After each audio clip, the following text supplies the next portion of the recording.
Smartscrapers. In this video, we'll go over a brief overview on how to use Smartscrapers data. Basically, you can use the data to do email marketing, cold calling, and you can also use the data to run Facebook and Google Ads. Email marketing, if you're doing cold email outreach, you can use some of these softwares, email marketing softwares like Klaviyo, HubSpot, MailChimp. So these are some good email marketing softwares. What you can do is you can go under contact and upload all your contacts, and go under marketing, go to emails, and then you can create new emails. You can also set up drip campaigns based on the actions that the user or your target audience is taking.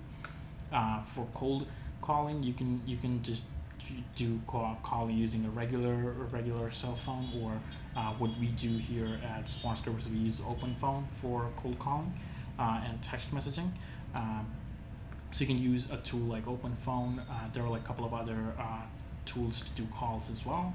Let me show you the data real quick. So once you pay for the data, this is the Excel file that you'll get.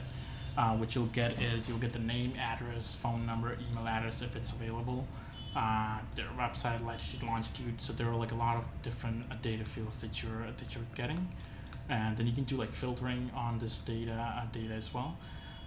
Let's go to how to set up Facebook campaigns as well. So if you go on Facebook, go to all tools, go to audiences.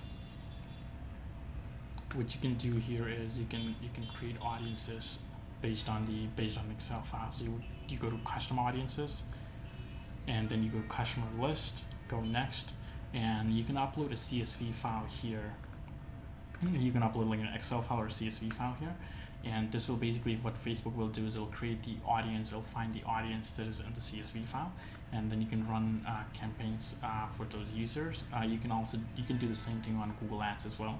And one of the benefits of using a list like this is you can run highly targeted ads for your users, and you can also do email marketing, cold calling, text messaging, and Facebook or Google campaigns. You should also be able to do this on Snapchat and X.com as well.